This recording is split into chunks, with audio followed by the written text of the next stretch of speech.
जय श्री राम। कार्तिक मास के शुक्ल पक्ष के नवमी के तिथि को अक्षय नवमी की तिथि के रूप में, अक्षय नवमी के दिन के को व्रत एवं त्यौहार के रूप में, अक्षय नवमी व्रत एवं त्यौहार के रूप में मनाते हैं।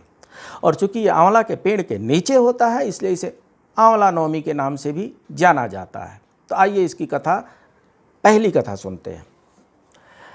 काशी नगरी में, भगवान भोलेनाथ की नगरी है काशी, तो काशी नगरी में एक धर्मात्मा वैश्य रहा करते थे। धर्मात्मा के पास इस धरती के सारे संसाधन थे, बस समस्या ये थी कि उनके पास संतान नहीं थे। और संतान नहीं रहने के कारण उनकी पत्नी हमेशा दुखी रहती थी। और धीरे धीरे उनकी पत्नी का स्वभाव चिड़चिड़ा भी हो चला था। जब आदमी का स्वभाव चिड़चिड़ा हो जाता है तो पता नहीं ऐसी वैसी जो कोई भी बातें इधर उधर से आती हैं उसी पर वो भरोसा करने लगता है। एक दिन की बात है, किसी पड़ोसन ने वैश्य की पत्नी को बताया कि अगर पुत्र प्राप्त करना चाहती हो, अगर संतान प्राप्त करना चाहती हो और सारे उपाय से थक गई हो, तो एक उपाय करो, किसी के बच्चे की भैरव बाबा के पास बलि चढ़ा दो। जब धर्मात्मा वैश्य शाम में घर आए तो उनकी पत्नी ने ये बातें बताई। धर्मात्मा वैश्य बहुत नाराज हुए। उनको अपनी पत्नी की ये बातें फूटी आंख भी न भाई। अपनी पत्नी को भला बुरा कह करके और वो अपने काम धाम में लग गए। लेकिन संतान रहित जो उनकी पत्नी थी, उसमें जो मातृत्व भावना थी वो रह रह करके इस तरीके से हिलोरे डाल रही थी कि धीरे धीरे उसके ज्ञान पे पर्दा डल पड़ते गया। संतान प्राप्ति की चाह ने उसे इस तरीके से बांध दिया कि उससे अच्छे बुरे की समझ ही न रही। उसने अपना संयम खो दिया और एक दिन उसने किसी गरीब बच्चे की बाबा भैरव के पास बलि चढ़ा दी। बलि चढ़ाने के बाद से ऐसा कहा जाता है कि उसकी पत्नी को कुष्ठ रोग हो गया। शरीर में विभिन्न प्रकार के रोग हो गए और कुष्ठ रोग के चलते उसके पास कोई आता भी नहीं था। कालांतर में उसके पति ने उससे पूछा कि ये सब क्या हो गया। उसकी पत्नी ने सब कुछ सच सच बता दिया कि मैंने एक बच्चे की बलि चढ़ा दी बाबा भैरव के पास पुत्र प्राप्ति की कामना के लिए। मुझे लगता है मेरे से वो गलती हो गया, मेरे से वो पाप हो गया और उसी के चलते मेरे शरीर में कुष्ठ रोग हो गया है, विभिन्न प्रकार के रोग हो गए हैं।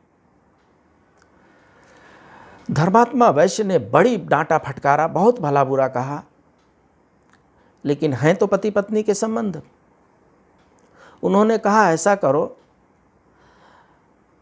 माता गंगा के शरण में जाओ, पूरी कार्तिक महीना गंगा स्नान करो। धर्मात्मा वैश्य की जो पत्नी थी वो गंगा स्नान प्रतिदिन कार्तिक मास में सूर्योदय से पहले गंगा स्नान करने लगी। आज भी ये परंपरा है। आज भी जो लोग नदी के किनारे हैं वे लोग पूरे कार्तिक मास सूर्योदय से पहले गंगा स्नान करते हैं। ऐसी प्रबल मान्यता है कि कार्तिक मास में सूर्योदय से पहले गंगा स्नान, संभव नहीं हो तो नॉर्मल स्नान, घर में भी बाथरूम स्नान भी चलेगा। तो कार्तिक मास में सूर्योदय से पहले स्नान करने से अतुल्य फल की प्राप्ति होती है और शरीर जो होता है निरोगी हो जाता है, काया जो होती है स्वच्छ हो जाती है, निर्मल हो जाती है। ऐसा ही कुछ यहाँ भी होता है। प्रसन्न होकर के और एक दिन माता गंगा एक वृद्ध नारी के रूप में उस वैश्य की पत्नी के सामने आती हैं और आकर के, हालांकि वो बहुत डांटती फटकारती हैं कि ऐसा कुकर्म नहीं करना चाहिए था, किसी भी बच्चे की बलि चढ़ाना सबसे बड़ा पाप है, ये नहीं करना चाहिए था। प्रायश्चित भाव से वो रोने लगी, चिल्लाने लगी। उसने बोला मेरी आंखें बंद हो गई थी, मैं अंधी हो चुकी थी संतान प्राप्ति के लिए और उसी ने मेरे ज्ञान चक्षु को बंद कर दिया था और मेरे से ये पाप हो गया। आप हमारे पाप को क्षमा करें और कुछ उपाय बताएं।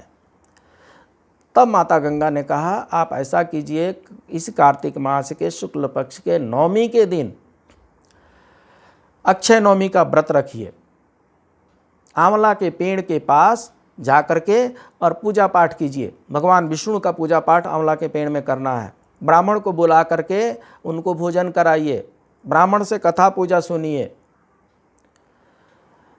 जो कुछ भी हो सकता है दान दक्षिणा कीजिए। और हमें पूर्ण विश्वास है कि इसके बाद से आपके सारे तकलीफ दूर हो जाते हैं। ऐसा कहा जाता है कि अक्षय नवमी के दिन वे धर्मात्मा वैश्य और उनकी पत्नी दोनों ने अक्षय नवमी का व्रत किया, विधि विधान से आंवला का पूजा पाठ किया, ब्राह्मण भोज कराए, दान दक्षिणा दिए और उसी अक्षय नवमी के दिन शाम के समय में भोजन वोजन कराने के बाद से, आंवला की पूजा सुबह में की जाती है और भोजन शाम में कराया जाता है, तो भोजन वगैरह कराने के बाद से भगवान की कृपा हुई और उनका शरीर जो है निरोगी हो गया। उनका जो कुष्ठ रोग था और भी जितने भी रोग थे वो सब खत्म हो गए और उनकी पूरी और श्रद्धा और भक्ति से की हुई इस पूजा से भगवान प्रसन्न हुए और सिर्फ शरीर के दुख ही दूर नहीं हुए, सिर्फ कुष्ठ रोग ही दूर नहीं हुआ, उनको उत्तम संतान रत्न की भी प्राप्ति हुई।